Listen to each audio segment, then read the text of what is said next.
सभी साथियों को महाशिवरात्रि की बहुत बहुत शुभकामनाएं। महाशिवरात्रि केवल एक पर्व नहीं बल्कि आत्मा और परमात्मा के मिलन की रात मानी जाती है। पृथ्वी पर आध्यात्मिक ऊर्जा चरम पर होती है।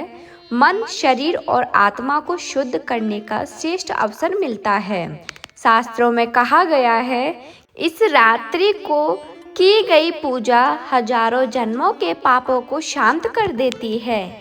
और जो व्यक्ति महाशिवरात्रि की कथा श्रद्धा से सुनता है, उसके जीवन के दुख स्वतः शिव के चरणों में समर्पित हो जाते हैं। प्रिय साथियों, कथा को अंत तक अवश्य सुने। ये कथा है उस समय की जब धरती पर धर्म की ज्योत कभी मध्यम होती तो कभी प्रखर, जब मानव का हृदय पीड़ा से भर जाता और उसे कहीं कोई सहारा ना मिलता। यह गाथा है एक ऐसे ही भक्त की जिसकी भक्ति को संसार ने ठोकर मारी, पर महादेव ने अपने हृदय से लगाया। मंदिरों में घंटों का निनाद गूंज रहा था। धूप, दीप और निवेद की सुगंध से वातावरण पवित्र हो उठा था। उसी दिन मोनू नामक एक प्राणी अपने जीवन के सबसे गहरे अंधकार में डूबा था। महाशिवरात्रि का पावन पर्व पर मोनू के लिए ये पर्व नहीं, उसके टूटे हुए हृदय पर एक और घाव था। वो मोनू था, अनाथ था और था अत्यंत गरीब। उसके पास ना तो फूल थे, ना दूध, ना बेलपत्र, ना कोई धतूरा। उसके पास थी तो बस एक ही कांपती हुई आत्मा, एक फटा हुआ हृदय और आंखों में उमड़ते खारे आंसुओं का अथाह सागर। उसका नाम मोनू था, पर उसका ना कोई बंधु था, ना कोई सहारा। गांव के बाहर एक टूटी फूटी झोपड़ी में वो अकेला रहता था। शायद ही उसे तूफानों से बचा पाती। भूख उसकी नित्य सहजती और अपमान उसके जीवन का दूसरा नाम। गांव में जब कोई भी पर्व आता, लोग उसे और धिक्कारते। अरे ये अपशगुनी कहाँ से आ गया? कोई चिल्लाता, हटो हटो, इसकी काली सूरत देख ली तो दिन बिगड़ जाएगा। कोई दुकान वाला उसे अपने पास भटकने भी नहीं देता। उसके शरीर पर मैले कुचेले फटे पुराने वस्त्र थे जो शायद ही उसके तन को ढक पाते थे। बाल बिखरे हुए, आंखें धंधी हुई और चेहरा भूख व पीड़ा से जुझीदार। एक बार की बात है, गांव के मुखिया के घर विवाह था। मोनू यह सोचकर कि शायद आज उसे कोई एक निवाला दे दे, हिम्मत करके उस घर के आंगन के बाहर जा खड़ा हुआ। उसकी आंखों में आशा की एक हल्की सी किरण थी, पर मुखिया के बेटे ने उसे देखते ही एक लकड़ी उठाई और जोर से चिल्लाया, भाग जा यहाँ से मनहूस, तेरी वजह से हमारा शुभ कार्य बिगड़ जाएगा। हट जा, नहीं तो हड्डी पसली एक कर दूंगा।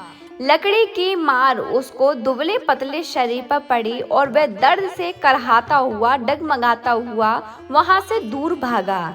उसकी आंखों से आंसू नहीं, मानो रक्त की बूंदें निकल रही थीं। वो मोनू था जब उसने सोचा, क्या मेरा जन्म केवल मार खाने और ढक्कारे जाने के लिए हुआ है? क्या इस संसार में कोई नहीं जो मुझे अपना कहे? एक अन्य अवसर पर वो बहुत भूखा था। एक मंदिर के पास प्रसाद बट रहा था। उसने सोचा, महादेव के द्वार पर तो कोई भूखा नहीं रहता। वो धीरे धीरे मंदिर की सीढ़ियां चढ़ने लगा।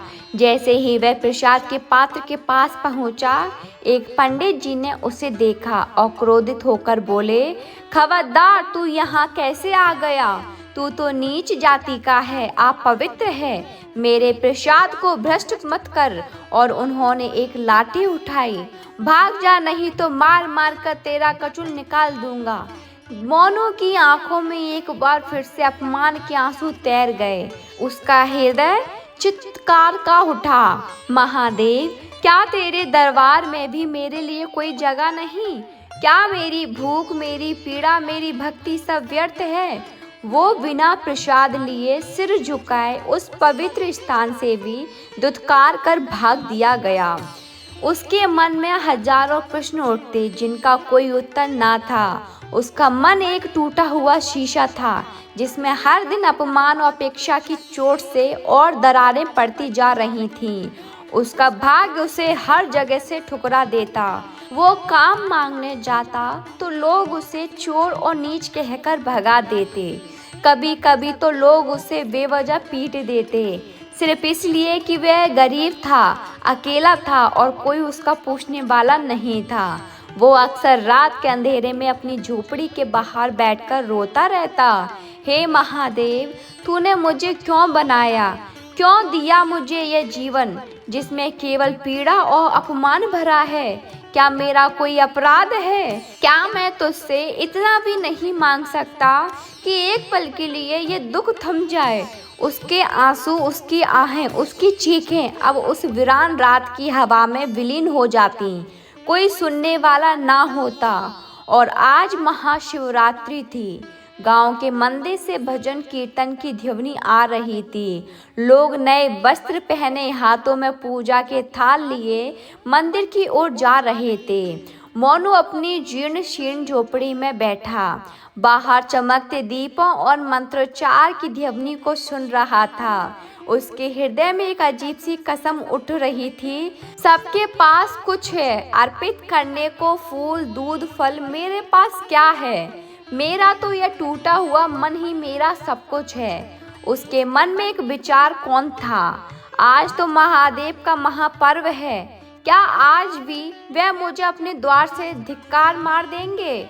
नहीं, आज मैं जाऊंगा। चाहे कुछ भी हो जाए, मैं अपने महादेव के सामने जाकर अपनी व्यथा कहूँगा। उसने अपने फटे पुराने कपड़े कसे जो पहले से ही तार थे। उसके पैर लड़खा रहे थे, पेट में भूख की आग जल रही थी, पर उसके हृदय में एक अजीब सी शक्ति उमड़ रही थी, शिव के प्रति अनन्य भक्ति की शक्ति। वो धीरे धीरे कांपते कदमों से गांव के मुख्य शिवालय की ओर बढ़ा। रास्ते में कई लोगों ने उसे देखा, किसी ने मुंह फेर लिया, किसी ने भाग यहाँ से कहकर डांट दिया, पर मोनू ने किसी की ओर नहीं देखा। उसकी आंखों में केवल मंदिर का शिव शिखर था। जैसे तैसे वह मंदिर के गर्भगृह तक पहुंचा। अंदर उत्सव का माहौल था, भक्तों की भीड़ थी। कोई दूध चढ़ा रहा था, कोई जल, कोई बेलपत्र। पंडित जी ऊंचे स्वर में मंत्रोच्चार कर रहे थे। मोनू एक कोने में भीड़ से दूर शिवलिंग की ठीक सामने घुटनों के बल बैठ गया। वो इतना थक चुका था, इतना टूट चुका था कि उसके पास कुछ कहने की शक्ति भी नहीं थी। उसके पास ना तो फूल थे, ना दूध, सिर्फ टूटा हुआ मन और सच्चे आंसू। उसकी आंखें शिवलिंग पर टिकी थीं। धीरे धीरे उसकी आंखों से आंसुओं की धारा बह निकली। पहले धीमी, फिर तीव्र वह आंसू उसके गले से होते हुए उसकी दाढ़ी में और फिर मिट्टी पर गिरने लगे। वो सिसकारने लगा। उसकी सिसकियां धीरे धीरे रुदन में बदल गई।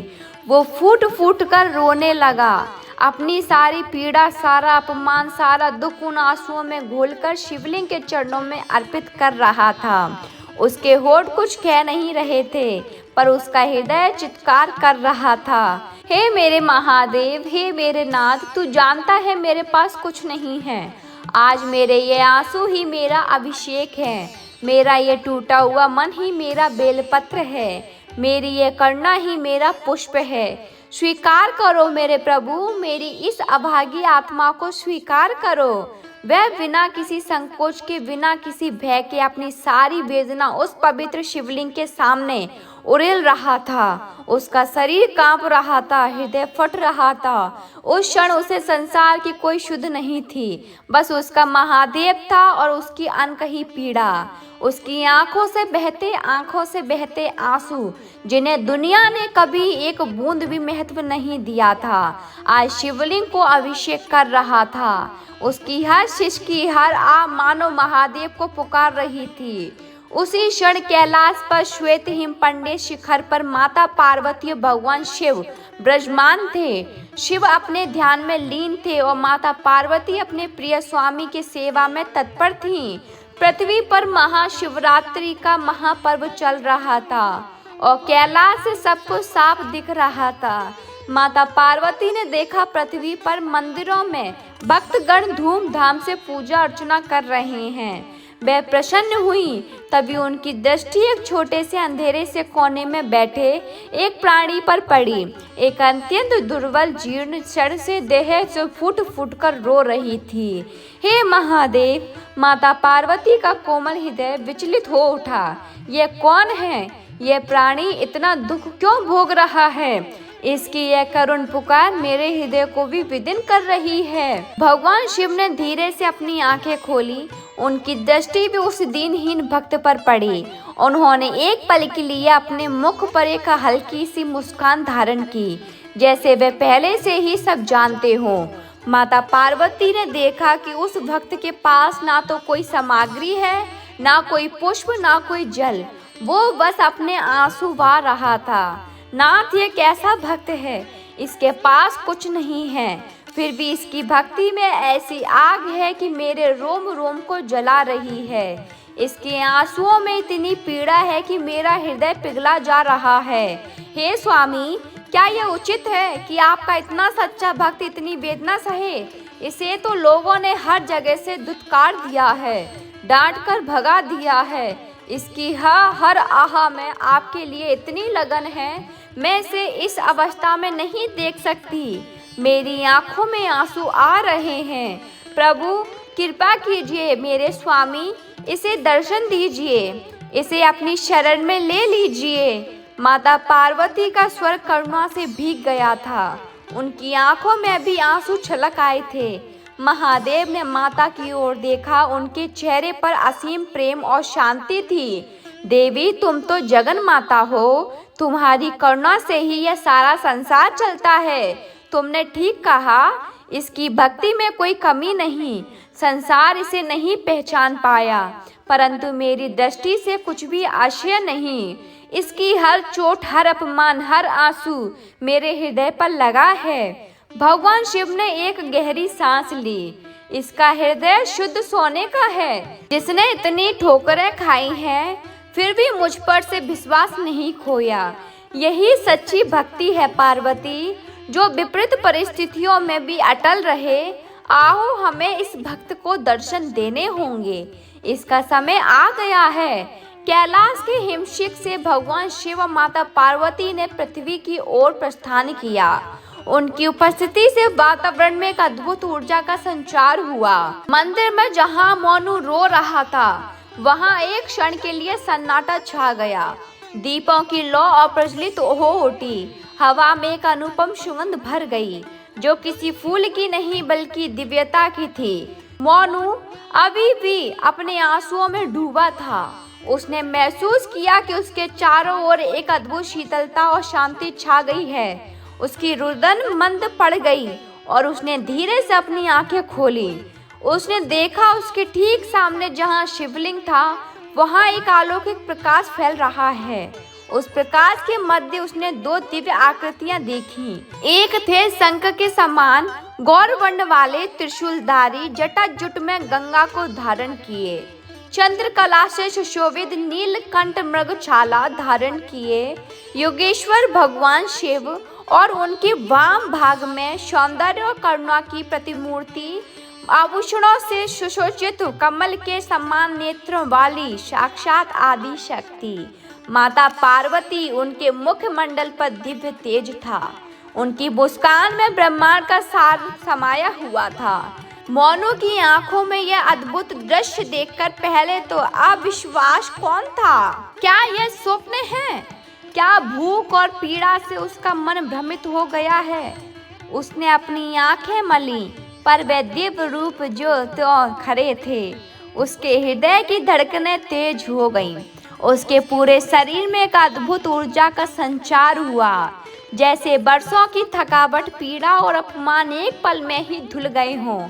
उसने देखा भगवान शिव ने नेत्रों में उसके लिए असीम करुणा थी, और माता पार्वती की आंखों में ममता की एक अद्भुत धारा बह रही थी। वो कांप उठा। उसके होठ खुले, पर एक शब्द भी नहीं निकला। वो अपने घुटनों पर ही था, और फिर धीरे धीरे उसने अपने आप को भूमि पर गिरा दिया। दंडवत प्रणाम करने के लिए उसकी आंखों से अब आंसू नहीं बल्कि आनंद और कृतज्ञता के आंसू बह रहे थे। उसके जीवन में पहली बार किसी ने उसे सम्मान दिया, किसी ने उसकी पीड़ा को समझा था।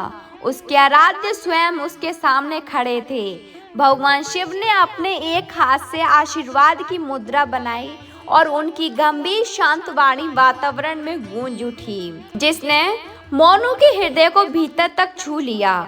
उठो मेरे भक्त मोनू, तुमने अपनी भक्ति से आज कैलाश को भी हिला दिया है। तुम्हारे आंसुओं में जो शुद्धता है, जो सत्यता है, वो संसार के किसी भी चरावे से नहीं अधिक मूल्यवान है। संसार ने तुम्हारे दुत्कार तुम्हें अपमानित किया, पर तुमने मुझ पर से विश्वास नहीं खोया।